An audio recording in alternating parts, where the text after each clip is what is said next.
Ladies and gentlemen, we would like to start. A very warm welcome to our lunch discussion, which takes place in a different format, as you already realized, this afternoon, to Russia and the West in uncharted waters. What is next? Big question. Still have some music over there? Can we turn the music off, please? It's very relaxing, but, well, I think we should focus on the debate, not on the music. Maybe we can switch it off. Great. Sorry for stopping the music, but I think what the gentlemen are going to tell is even more interesting than listening to the music. My name is Tobias Mörschel. I'm head of the Friedrich-Ebert Foundation here in the Baltic States, and it's a great pleasure to welcome all of you to our today's discussion on behalf of all our cooperation partners. And as you can see from the roll-up, we are quite a lot of cooperation partners who are organizing this event and also the Riga Dialogue in May. And I'm not naming all of the institutions. I hope all the representatives are fine to know they are all listed here on the roll-up. With this lunch discussion, we also want to present and discuss our publication, Riga Dialogue 2018 Afterthoughts, which summarizes the results and findings of our international symposium, which we held in May this year. This publication, which is named The New Normal in the Euro-Atlantic Security Order, new normal maybe with question marks, aims to present expert viewpoints on the most recent political, economic, and security trends in the Baltic region, in the Black Sea region, and also naturally in the West-Russia relations. We also added a list, and that's we are doing for the first time, of most urgent recommendations for policymakers, diplomats, and also for experts alike. For the hurried reader with only a little time, reading the recommendation is highly recommended, but it is definitively worth reading the entire study. Most of them already picked up one of these studies. They are available at the entrance of this hall. As you know, today is the 9th of September. 9/11, that date ended the end of history 17 years ago, which some believed had happened with the end of Cold War.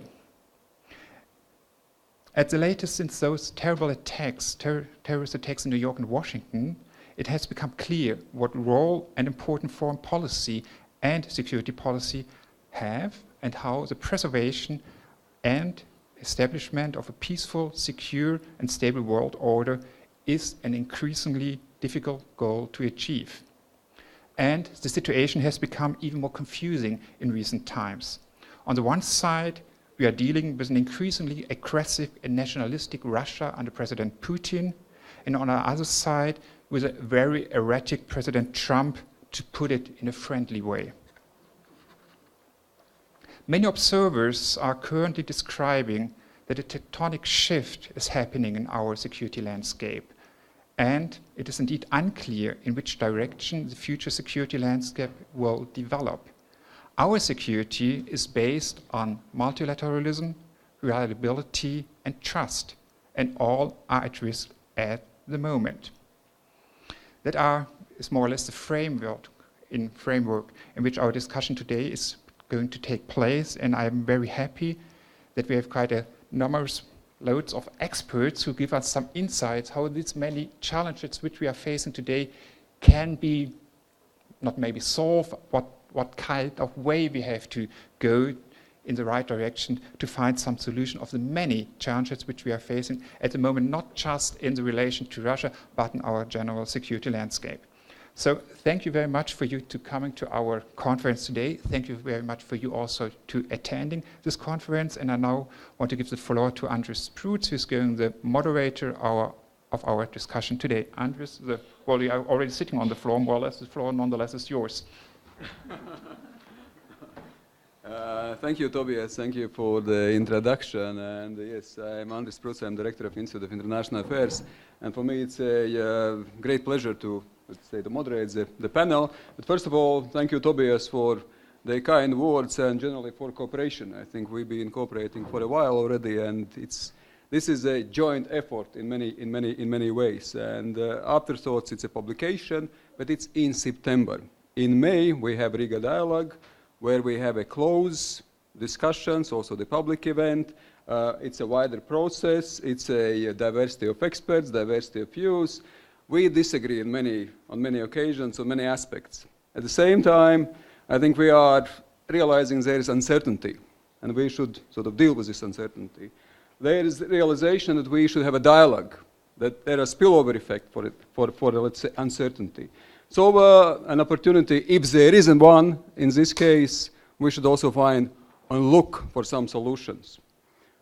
As you may see, this format today is we try to a little bit improvise, we try a little bit to innovate, we try to have a different kind of approach, a little bit of less formality, a little bit more interaction also with the food, even though it's a very short time, so certainly I can say enjoy your meal. Well, it's for speakers should still deserve it, so I think that you will deserve it, and then you can have also some food. As you may see also, you have something on a table, and we decided that we should try to immediately encourage to participate you a bit. So you have three pieces of paper, green, yellow, and red. And the first question, which I would immediately ask you, so that you can raise and you can tell what it is, how you feel about it. What about scenarios for the Western-Russian relations? Would we see the worsening of relationship, red one? If you see the pretty much stagnation, the yellow one, and if you would see scenario after the World Cup, perhaps, that it would be the better off, that we would see some kind of improvement of relationship. Please, immediately. Let's do it immediately. So what's your choice?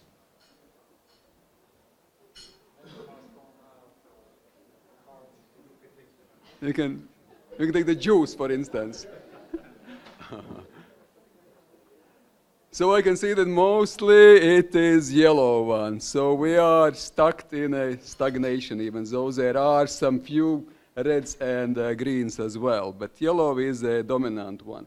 I remember that one of my Russian colleagues, when we had a discussion in May, he compared the Western-Russian relations with some joke, which he said it's a Russian, but basically it seems that it's a global one. About bad news and good news, what the doctor is telling to the patient. That good news is that, look, what the doctor tells to the patient, good news is that you will die in 3 days. That your situation is basically, your health is very, very bad. What is a bad news in all of this?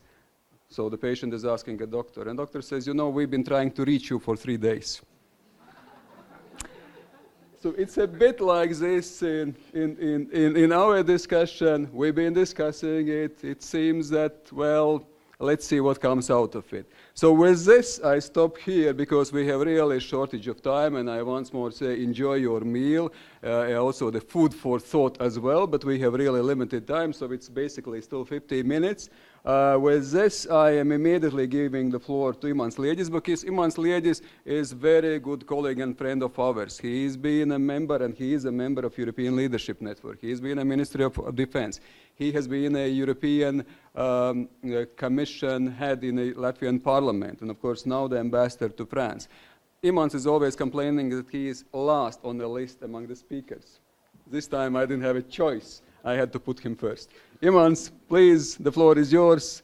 And the question is basically for all speakers, very short. What should we do?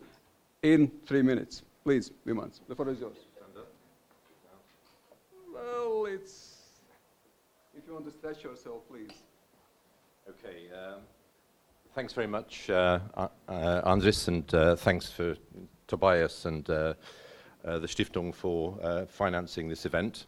I must say that I think Tobias already mentioned the fact that relations in uncharted waters between the West and Russia, I would, and I've mentioned this in my article in the book, would question what the West is. Does the West exist anymore in the first place? That's I think, something worth remembering, because the West is fundamentally, as we knew it, under attack. It's, as you mentioned, the the end of, there's no new world order. Liberal democracy is being challenged not only very fundamentally by Russia, but also within the countries of the so-called West. Carl Bildt this morning, Bildt the other day on CNN, referring to the result of the elections in Sweden, said that this is the new normal. So democracy, the West is being challenged.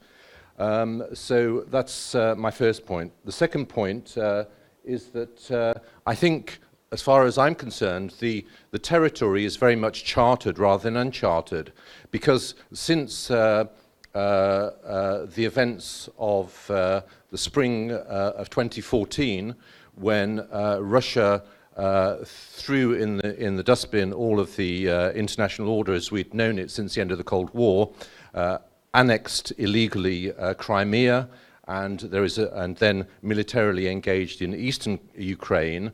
Since that point, relations, regrettably, between Russia and partners in Europe, transatlantic partners, have really gone from bad to worse in many ways. And so until this question of Ukraine is dealt with, to my mind, and the ball is very much in the court of Russia, then it's going to be very difficult to conduct a relationship with Russia. At the same time, as we saw in the NATO summit in Brussels, NATO and I think the European Union does want a dialogue with Russia, but it has to be a dialogue based on strength. And from the Latvian perspective, this means deterrence and defense in parallel with dialogue. So it's a two-track approach. And I think from that perspective, Latvia is happy with the situation post the summit. We didn't see any particular threats after the Trump and Putin meeting in Helsinki a few days later. And so that is the situation. My understanding is that Russia will wait until next year's presidential and parliamentary elections in Ukraine before moving ahead. At the same time, I think it's right that we need to grab any low-hanging fruit that is available.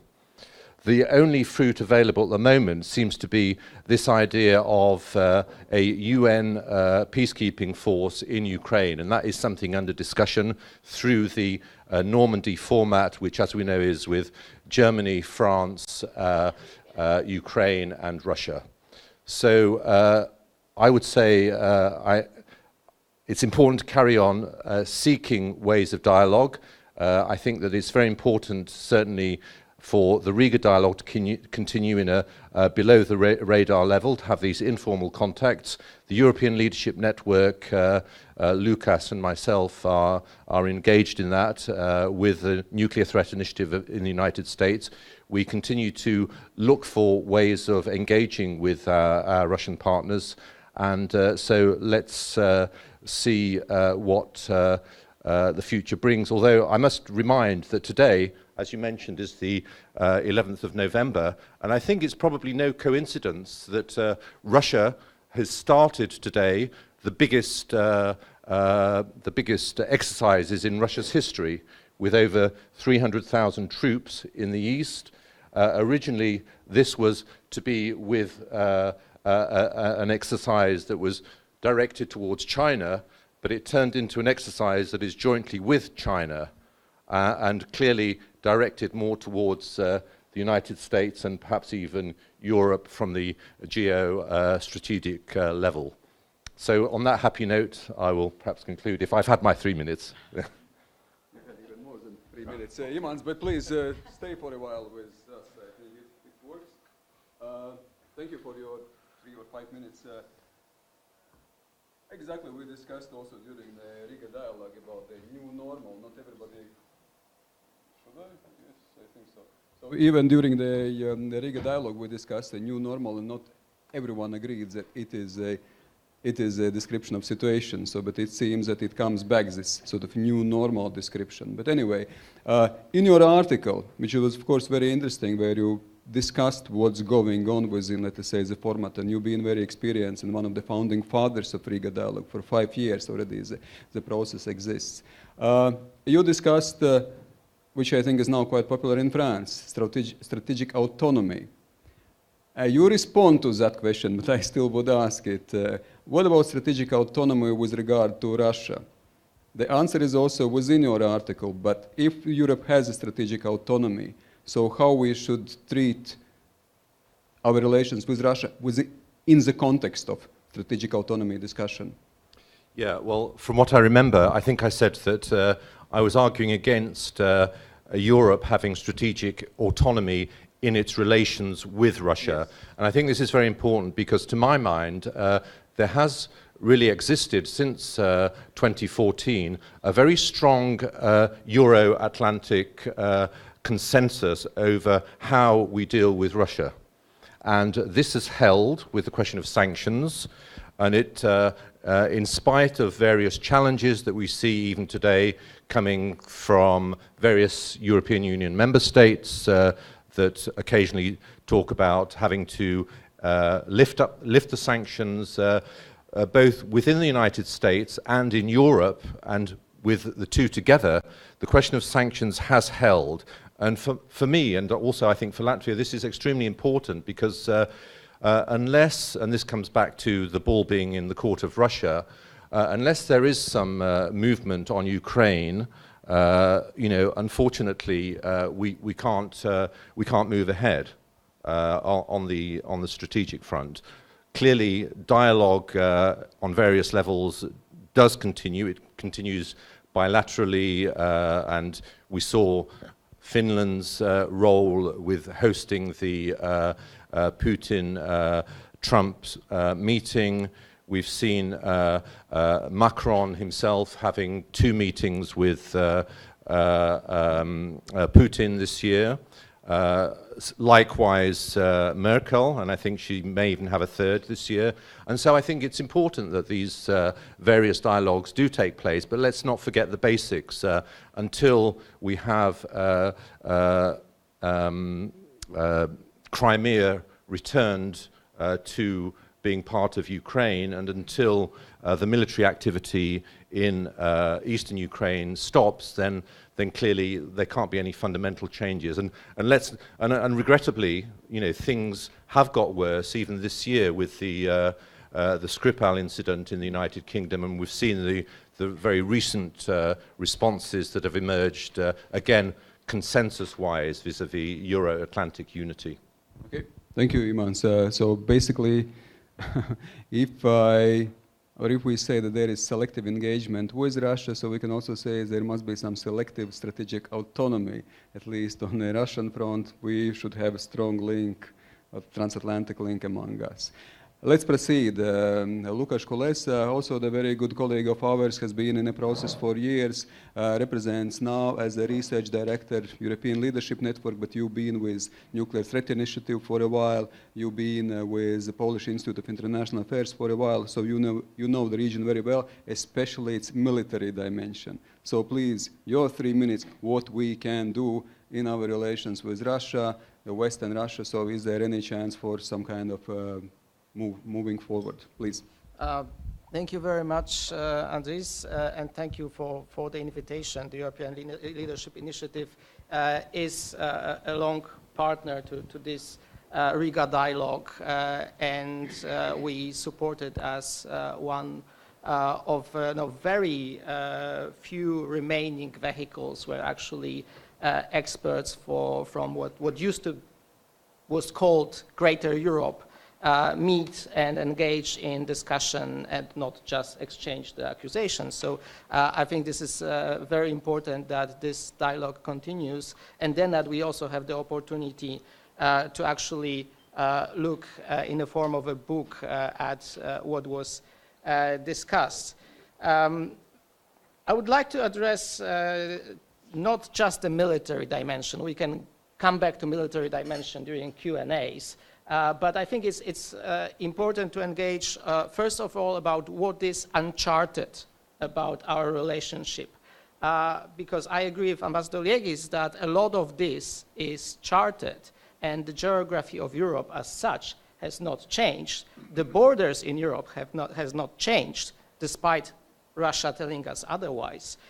So what is uncharted is that there is no joint understanding between Russia and the rest of European countries, Russia and the West, if we still like to use it, about the nature of the relationship and about the rules that this relationship is supposed to be governed with. We can say that we used to have such general understanding that was maybe naive, maybe it was inspirational. When we talk about, yes, greater Europe, we talk about the possibility of having a strategic partnership, but at least there was something that all the sides could agree on. Right now, there is no such joint understandings. There are some ideas on our side. In NATO, you have two-track, deterrence, and a little bit of dialogue approach. In the EU, you got 6 principles of the relations with Russia, which Mogherini put forward. On the Russian side, you have a couple of ideas. One idea is that we should all together cooperate because of great challenges that are facing us, including terrorism. And there is also this idea that there's actually nothing to discuss with NATO and the EU anymore, and pragmatic relations with specific European countries should be pursued. But none of these is actually getting together as a joint understanding. Then the second uncharted dimension is that, as much as we would like to talk about non-zero-sum game solutions and everybody winning, we are very much into a zero-sum game environment in which we, inside the European Union and NATO, feel threatened by Russia and feel under attack by Russia, including an attack of the very basics of the liberal order that we still subscribe to, whereas Russia feels itself under threat, maybe not to regime itself, but to the model of development and political system that Russia is pursuing. And lastly, the unpredictability externally and internally is quite great. What are the scenarios? Because that, I think, is the first question to respond before we talk about what to do. So what is happening? That should be the starting point. It's interesting that a lot of people here chosen stagnation as the preferred scenario. I would say that let's start with the least likely scenarios. The least likely scenarios are, for me, one, that the West wins and Russia goes back to compliance with everything that it agreed to in the 1990s. It returns Crimea, it returns Abkhazia and South Ossetia. Second, that Russia wins, that we just agree to everything and proceed as if nothing happened. Third, there would be a major external challenge that would bring us together. I don't see it happening. So the two most likely scenarios for me is one of a quiet normalization of the relationship, and some of the developments that were described early, they point to this quiet normalization. So we have political contacts with Russia. In the areas that are not under sanctions, we develop economic relations, we develop people-to-people contact, we cooperate on a number of issues, including Iran. At the same time, we continue to disagree and make little progress on some of the areas in which we disagree on. So that's a quiet normalization scenario. The second scenario, which I think, unfortunately, is becoming more and more likely, and we're seeing it coming, is a scenario of an increased alienation, in which we basically stumble from crisis to crisis. We have some contacts, but Russia is drifting away further from Europe and towards Asia. We are, inside the European Union, concentrating on our issue. And our own issues. And if you ask me about what to do, I would say two things. One, stop the alienation or manage the sharp edges of the alienation and move this relationship towards this quiet normalization, as it was put in this book, a new normality of the relationship. I would just say that this requires work on both sides, but that would, at least for me, require Russia making a lot of efforts at the early stages. Thank you, Łukasz. You reminded me that one of the articles actually was called predictable unpredictability. So once more we can define it: uncertainty, new normal, but basically it seems that there is a lot of unpredictability, and you mentioned it yourself, and it's basically quite predictable as well. But in your article, of course, you deal quite extensively with military issues. Also here in the Baltic Sea region, you discussed, I think, very interesting idea of Baltic Security Symposium, because this is here where basically arms race is also taking place. But one of the issues which have been echoed around the ELN publications and also within your publication, it's about action-reaction, which leads to zero-sum game, basically. So how to get out of this action-reaction? Perhaps all sides are interested in action-reaction because it also justifies and legitimizes, let us say, the previous actions as well. Who would make the first step in this? There is a related question about the so-called new arms race in Baltic region or more broader. And it's always that what our opponent does is arms race. What we do is the needed and necessary defense preparations. So, you know, the notion of arms race, I think, has been a little bit politicized and doesn't really serve us that well. There is action-reaction, of course, but the question is what started it? Who did the first actions? Here, of course, the Russians would tell you that the first actions were the NATO enlargement, and even earlier, we would point out to different things. So it's also a discussion about who started, which is growing kind of increasingly futile and ineffective. What I would say is that right now, as it was already mentioned, the preference and the first point for NATO countries, but also for Russia, is to strengthen and make more credible deterrence and defense of their territories. And we are still not there. There are still some elements which are lacking.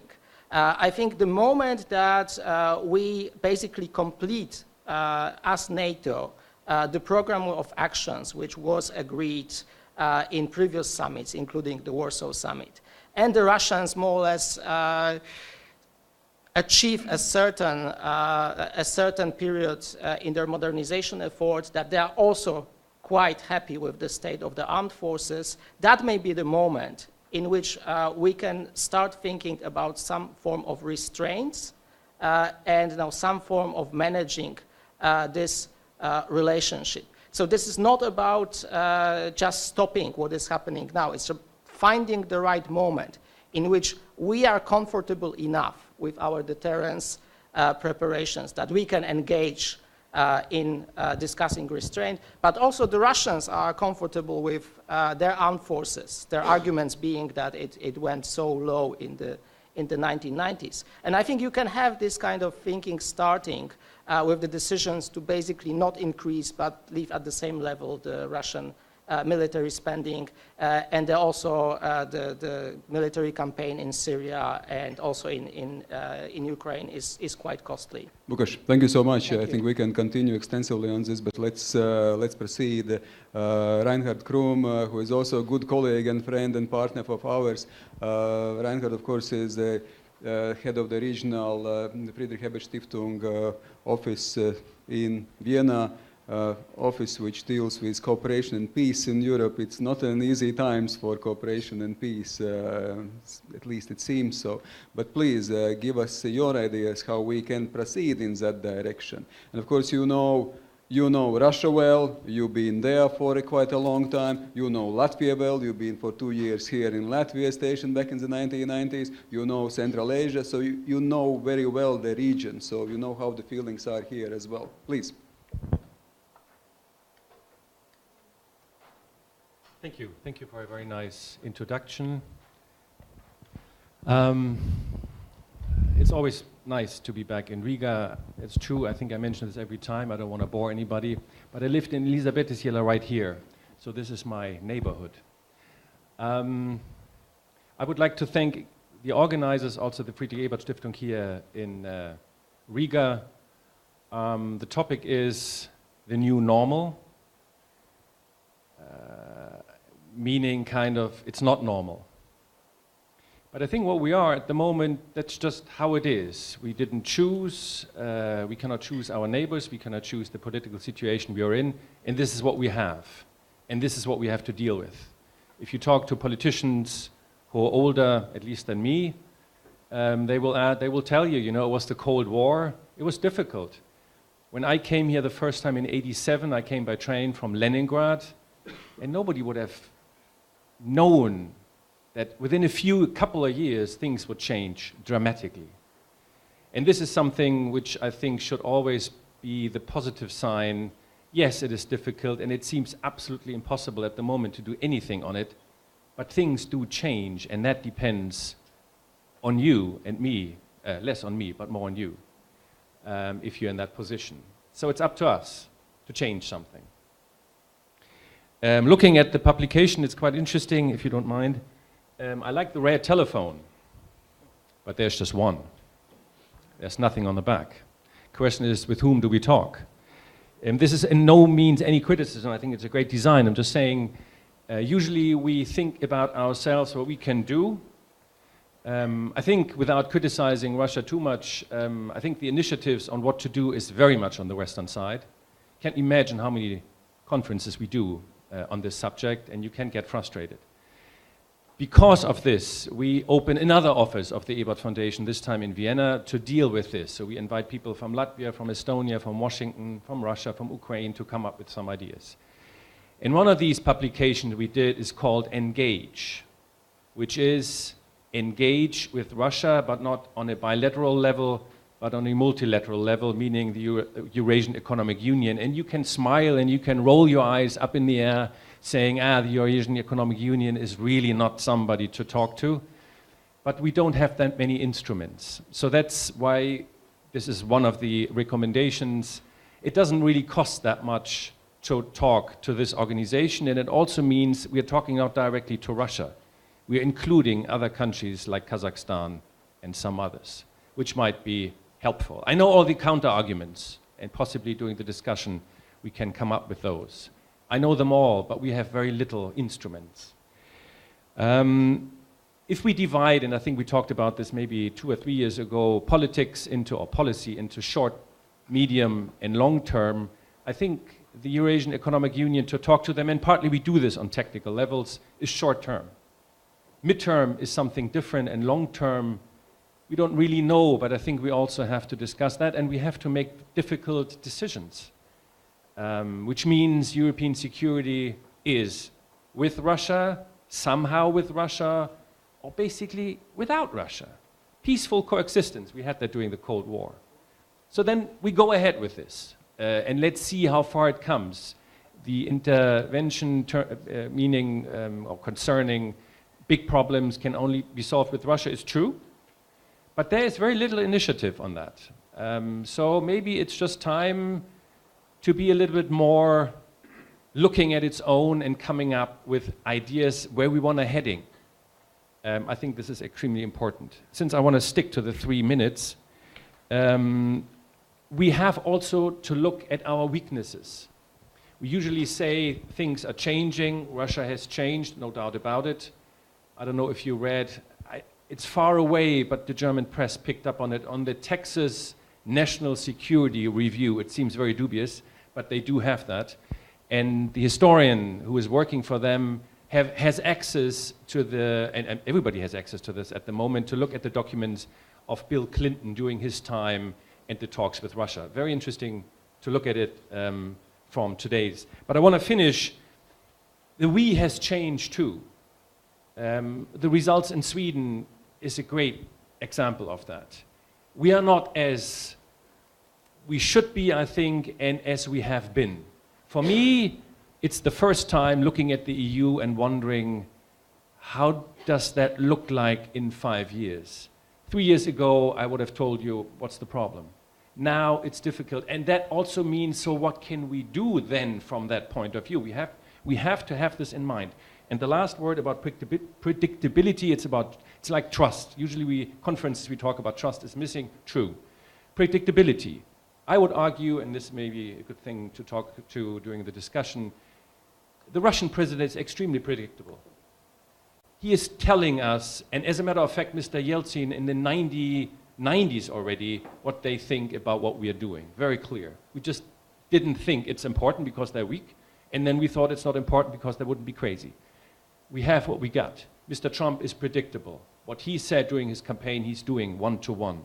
We just have to listen to it, and we have to come up with decisions which have to kind of match that. So we can do the short-term policy in terms of economics. The OSCE would say it's connectivity, to connect, it's the second basket, economy, and I think one can work on it. All what has been said is evenly important and should be done, and it depends on us. Reinhard, thank you so much. Two things. One is reaction. Actually, at the beginning, there is a small red phone, small telephone. At the beginning, at initial design, which was almost final design, we had the two huge red phones. And then we realized it's a bit too old-fashioned and it's a bit too dramatic. So we decided it should be just one smaller telephone as a sign that perhaps we should use it sort of to debate. But second one is, Reinhard, I don't want to put you on a spot, but I know that you will manage it easily. Nord Stream 2, is it pragmatic connectivity or is it basically dividing Europe? So far I have avoided that question, but I think now you got me.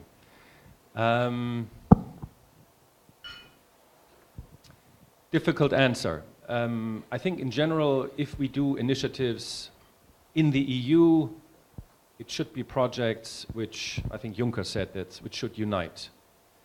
And Nord Stream 2 is a difficult aspect on that. But as you have heard, there are talks now between the EU and the German side and Russia to make sure that interdependence between Ukraine and Russia on gas should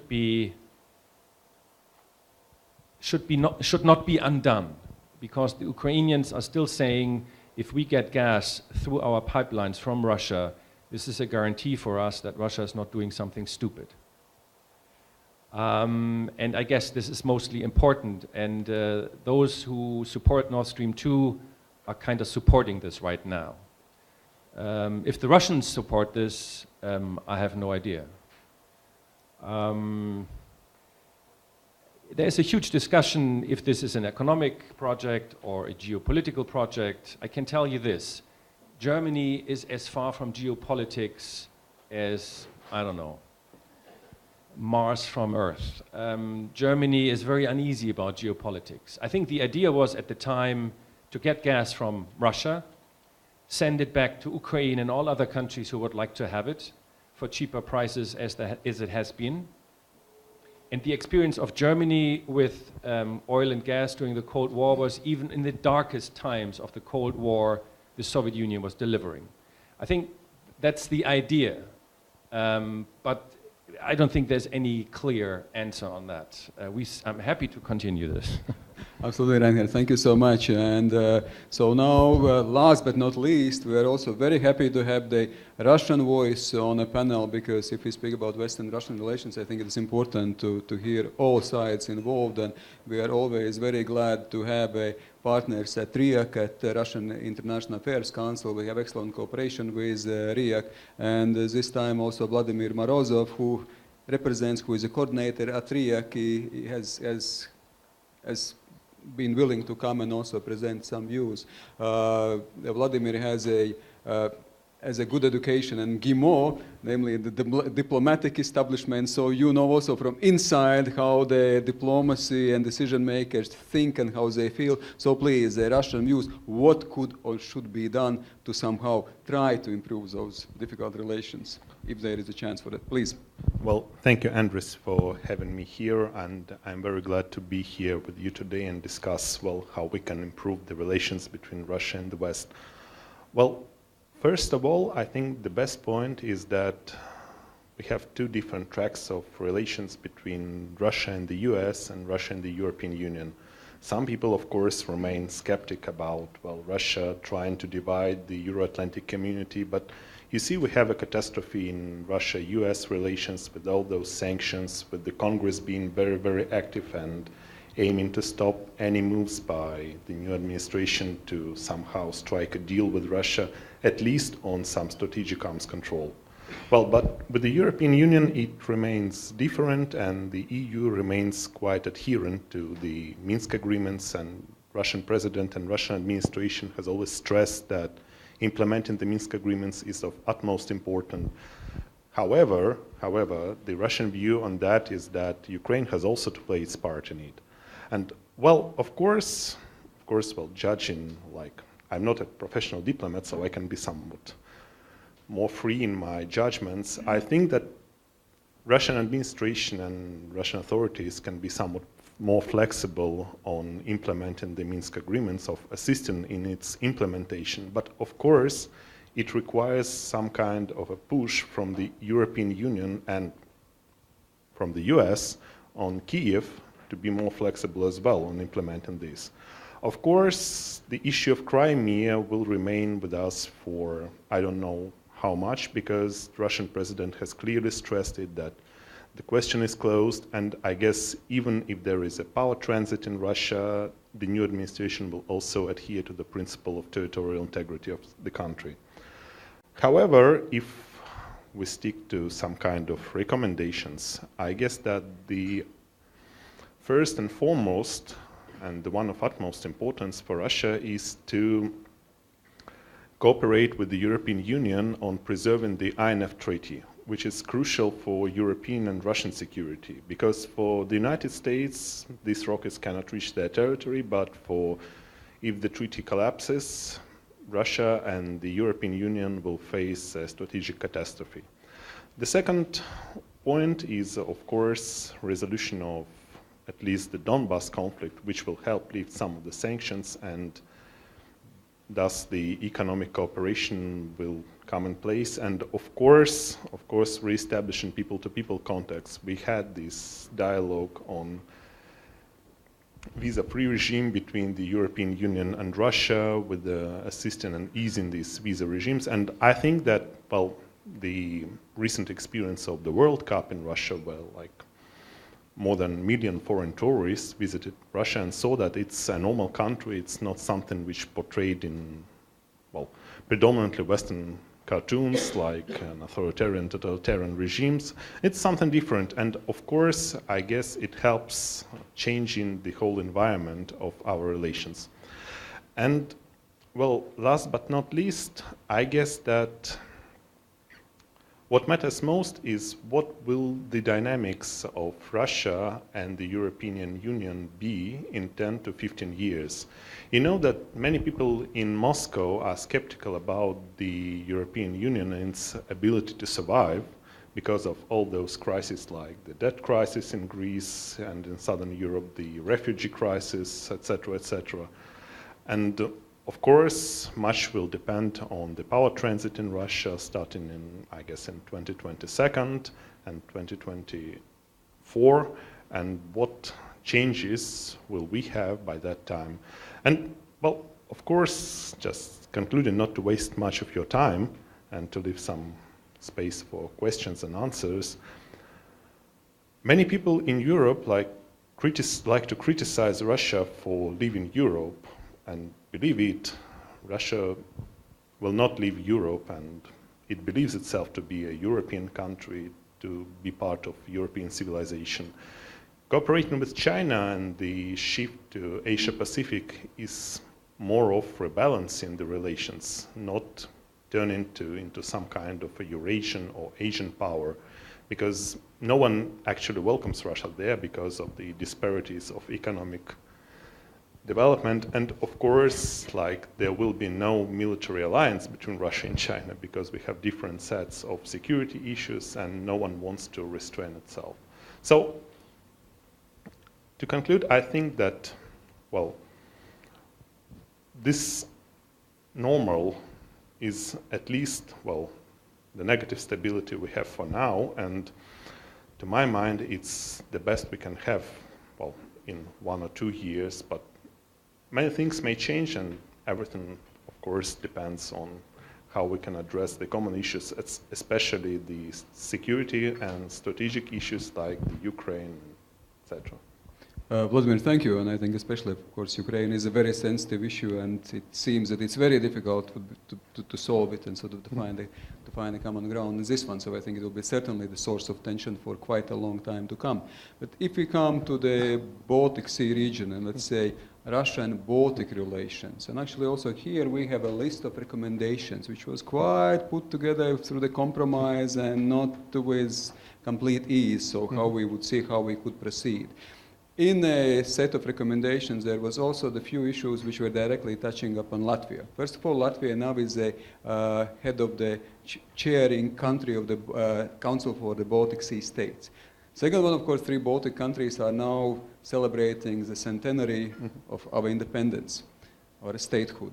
Some of the ideas was that actually this is a good time for Russia to show the goodwill to send the Prime Minister for the meeting of the Council of Baltic Sea States, to express a very clear, unequivocal announcement that it respects and celebrates Baltic countries for 100th anniversary.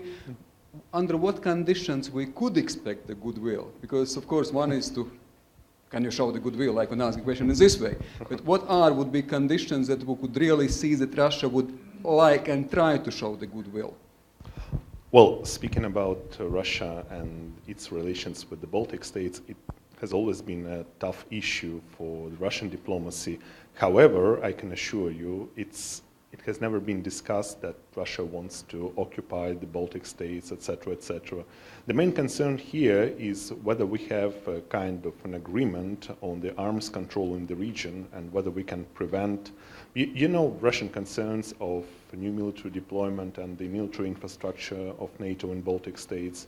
And it remains actually part of a security dilemma for Russia because it's very close to the second capital of Russia, St. Petersburg, and Russia feels threatened by the NATO forces there.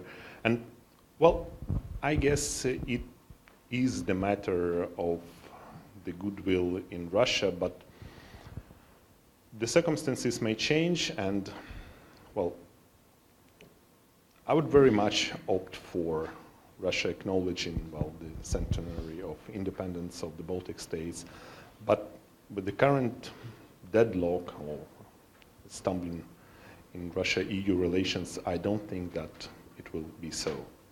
Because, well, for Russia, the relations with the Baltic states, and especially with, well, not only with the Baltics, but the whole Eastern Europe, has never been the top priority.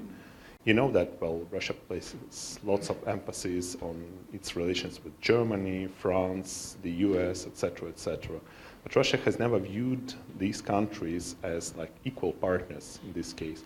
However, the current position of the big players within the European Union, like Germany, France, etc., etc., may lead to some shift in Russia's understanding of its policy towards the Eastern Europe.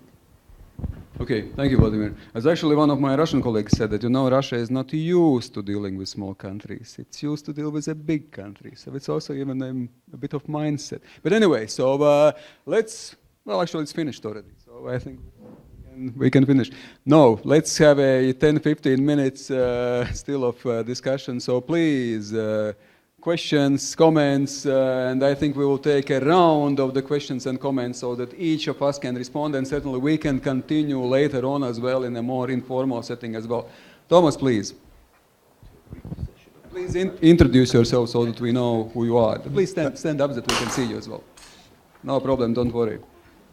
Hello, my name is Tomas Pildigovic. I'm currently a master's student at the University of Cambridge. And I have a question for Mr. Morozov and Ambassador LIIA. The prospect of using UN peacekeeping capabilities in Ukraine was briefly mentioned. And my question in this regard is, do you think this prospect bears serious potential, or do you think it's more of an attempt to sort of muddy the waters And if not, then why do you think UN engagement could be more credible than the efforts of the OSCE or the EU or any other actors? Okay, excellent, thank you. Yes, please. Is the mic? Yeah. Given the tremendous disparity between the economic and military might of the West, EU, US, NATO, versus Russia, how is it that Russia is able to punch way above its weight? What does that say about the weakness of the West and the strength of Russia? And what can be done about that? Okay, good. Yes, please. Ukrainian ambassador.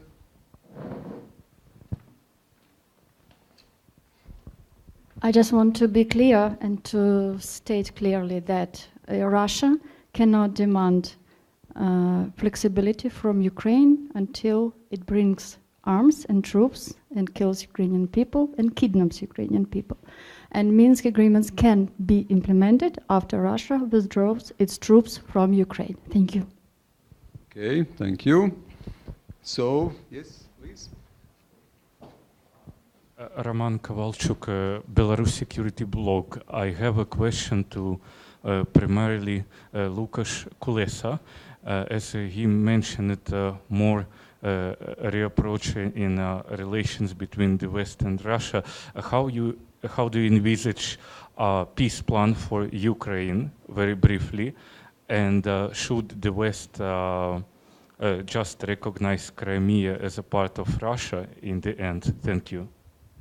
Okay, thank you. So, some other questions? Yes, Danish ambassador, so the ambassador's table, please. Thank you very much.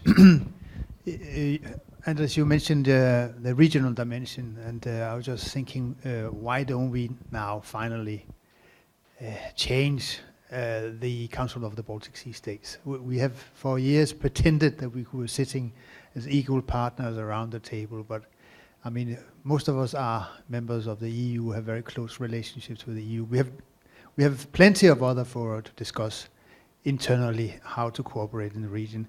Why don't we turn it into a forum where we can deal with Russia? And then Russia, if we can pool ourselves together, then the smaller ones in the region, then maybe we can present ourselves as one big country which has the same GDP as Russia, and then perhaps have a more equal dialogue and assert ourselves a little bit more. But as it is today, I'm afraid we cannot use it for much. Thank you. I mean, excellent, I think. Excellent, thought-provoking ideas, very daring ones. I'm not so sure what the Ministry of Foreign Affairs of Latvia would say. We still need to chair for a year. We would like to go through that one, but I think some of the ideas certainly couldn't be on agenda, so it could be on a table, and I think there is a realization that always functions perfectly well. Yes, please. Mm-hmm. I'm from the Georgian embassy in Gapaliani. I understand that the framework of today's discussion is so time frame is starting from 2014. Nevertheless, I would like to remind you that wake-up call for Europe was in 2008, and it continues with the Russian-Georgian war. And the picture that we have today is the continuous occupation of Georgian territories, 20%, and the crawling annexation of Georgia. Thank you. Okay, thank you. Also the Georgian perspective. Yes. If not, why I'm keeping my phone, because there is also the Twitter question. How should the West react to the continuous crackdown on civil society in Russia? So also from, let us say, human side, human rights side approach. Yes, so with this, I think the time is running out, so, but certainly I invite you to discuss later on, so we have been quite quick on this. But please, in reverse order, let's go through the panel. Vladimir, starting this time with you, and sort of respond to the questions you believe it's important for you to respond, please. Well, I guess the first question was on the UN peacekeeping mission in the east of Ukraine, and why EU and Russia should stick to it, well, something like that. Well, I guess that, when President Putin proposed the UN peacekeeping mission in the east of Ukraine, he tried to find a way out of the so-called stumbling on the implementing of the Minsk agreements. Therefore, I guess that a UN peacekeeping mission would, on the one hand, ensure that the rights of the population of the eastern Ukraine will be safeguarded by the mandate of the United Nations, and on the other hand, it will not allow, NATO, which is regarded as a security threat for Russia, to have, just a strong footing in the east of Ukraine. And therefore, I guess President Putin opted for a UN peacekeeping force in order to, propose something which can be kind of a move ahead and like a symbolic concession to the position of the European Union. Well, I guess, the second question was about the weakness and strength of Russia with regard to the West and how Russia is able to maintain the arms race. Well, you know that, the security spending in Russia are relatively higher than proportionate to the GDP as in the most of the European NATO members. But in this case, I guess that with the first speech of President Putin when he inaugurated the new arms systems of Russia, it was a move aimed at making our Western partners to come down and sit to the table and negotiate on the new regimes of arms control. And I guess for him, these systems are not, sacred and expandable in exchange for security guarantees and perhaps in some way in exchange for the debates and dialogue on a security architecture in Europe that will, on the one hand, be inclusive with regard to Russia, and on the other hand, will not, be centered only on NATO and the US-led institutions. And, just answering the question of 2008 and this wake-up call, you remember that Georgia actually attacked Russian peacekeeping forces there. And when you attack the peacekeepers and Russian citizens, it's the official position of the president of the Russian authorities. And when they attacked Russian peacekeeping forces, Russia had to react in some kind. Okay, thank you. Reinhard. There were two questions concerning the Twitter crackdown on civil rights. I think EU country, the US, will point these things out. Russia is part of the European Council. So far, it is part of that. Same goes for the OSCE with the third basket and human rights. That's one thing. The second one is, I think the understanding we have reached over the last, 26 years is there is no way that foreign countries can move political events in big countries. It's just not going to happen. And we see this in China, we see this in Russia, and that's how it is. Maybe it was wishful thinking in the 90s to have this kind of approach. There was no blueprint. Now we see it is not impossible, and Russia reminds us from time to time, if we continue this, Russia will do this in other countries too. So that's something, point things out, but internal affairs is something which Russia has to take care of. And yes, I understand civil society is not the strongest in Russia, but I would also point out, don't underestimate civil society, especially if you think about civil society as much bigger than we used to think about civil society. It is about political minorities, it's about political watchdogs, but civil society is much bigger than that. And Russia has quite a civil society, I would argue. Russia is punching above its weight. Well, apparently it's not. If you see the outcome, like it or not, and I'm extremely happy that heads of states in countries which might put something in action and are not doing it. I mean, I don't want to quote the stupid thing about politics is the art of the possible, but I don't think anybody in Europe would like to have a full-scale war just to make sure that we are more powerful than other countries. And the two ambassadors might look very skeptical at me now for this, but I think the answer of the European Union is there. Both countries, Georgia, Ukraine, and Moldova are part of the association agreement, the DCFTA. I'm sure these countries would like to have it much further, much faster, but it's there. Same thing goes actually for Armenia, which has kind of two. And Russia, for the moment, somehow can agree on that, even though the scars and the wounds in the countries are still there. That's true, but we won't make this happen within a couple of years. This is a very, very hard process. It's a political process. So anybody who tells you, we have a Helsinki 2 conference and we'll kind of get together and then we'll kind of solve this thing, forget about it. This is a long process. And it is on the heads of your countries, and there are a couple of other countries which are also not doing very well. That is why the countries of the Eastern Partnership and partly of the Eurasian Economic Union should be the focus, I think, of policy of the EU, how to make sure that these countries have a prosperous and secure future, which is extremely difficult, as we all know.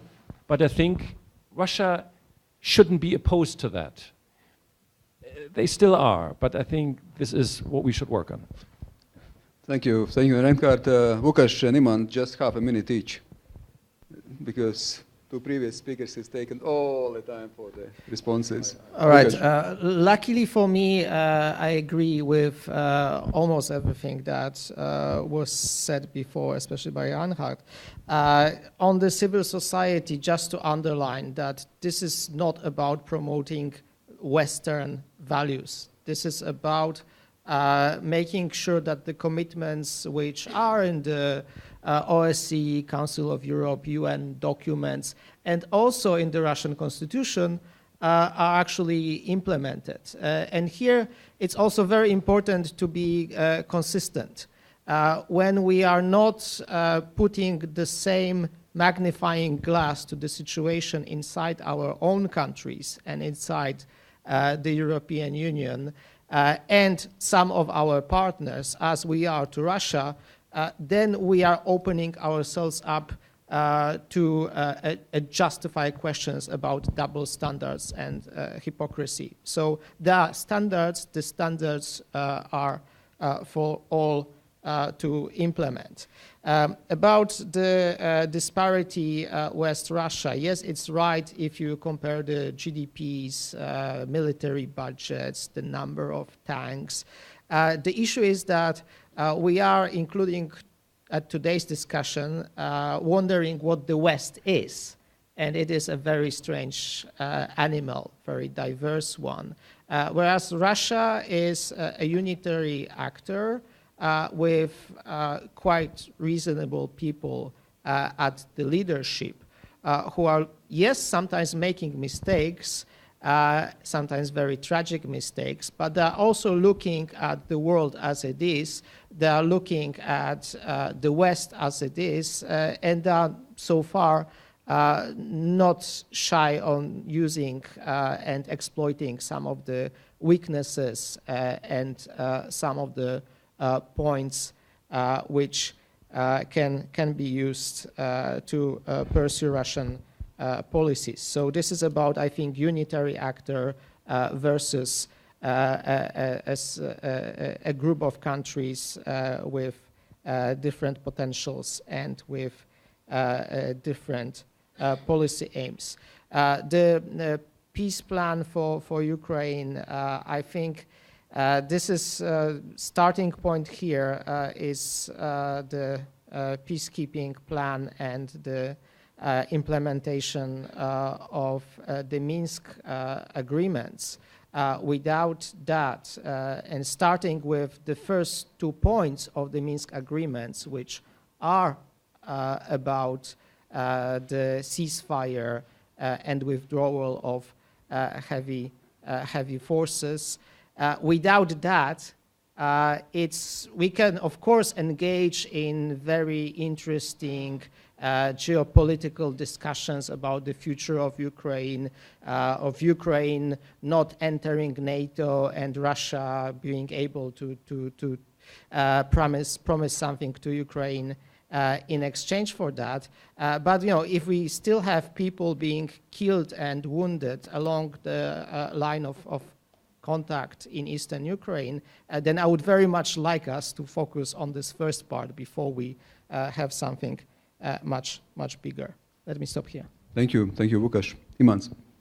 I'd very much agree with what Łukasz just said, both on the Ukraine point, which is in many ways the answer to the famous Pildagovich's question. I say famous because there's a slight dynasty within the Latvian Foreign Service that is evolving, and I'm very pleased that he's here and is posing a question, and that he's at Cambridge University. We can be very proud of the family. But that's by the by. So yeah, I mean, I think Łukasz was quite right in pointing out that Minsk, first of all, and then UN peacekeeping. And my point was that let's use it, and Vladimir was quite right saying, okay, it was a proposal. It shouldn't ignore all the other issues that are out there, but it is what I described as the perhaps some low-hanging fruit that can be used as a sort of means to try to carry on a type of dialogue. The only other question that hasn't been touched on was the Council of the Baltic Sea States, and I thought that was quite rich coming from the Danish ambassador, given that it was Uffe Ellemann-Jensen who was the big advocate, however many years ago, of founding, together with his German counterpart, of founding the Council of the Baltic Sea States. So I don't know whether Latvia would appreciate its presidency being signing the last will and testament of the CBSS. But I think, again, if it can be used, and Andris mentioned, well, perhaps there could be a gesture with a presence of the Russian Prime Minister or something at the meeting. I mean, I know this has been an ongoing challenge. So it's another arena which is perhaps slightly higher low-hanging fruit. Thank you. Imants, thank you. No concluding remarks, just a voting. We voted, first of all, about scenarios, so what we expect. Now, what we should do, how we, the West, should engage, how we should approach Russia to try to improve relations, green one. Actually, to be tougher on Russia, perhaps to impose some additional sanctions, or to sustain pretty much the same status quo which is right now, so the yellow one. So the green one for improvement, red one for being tougher, yellow one for pretty much keeping the same. Some green ones, yes, few green ones as well. Green and red, yes, all together. So basically already more, or you can see a little bit of more some stances and more red ones. I will tell you what is a Twitter vote. And it's a bit surprising. 86% improve relations, 14 increase pressure. Be tougher ones. So it seems some element of selective engagement. So it seems that selective engagement, which includes all of those things to maintain the status quo, at the same time, perhaps on some issues be tougher, but also at the same time, it seems there is some element of let's try to have a discussion at least. So we had today, thanks to our supporters, our partners, Friedrich-Ebert-Stiftung, European Leadership Network Nuclear Threat Initiative, Russian International Affairs Council, also the company Latvijas Dzelzceļš and LDz Loģistika. For them, connectivity is really the key word as well, and to keep and sustain the connectivity. Last but not least, also today's speakers, who certainly deserve food, but also applause. Thank you so much.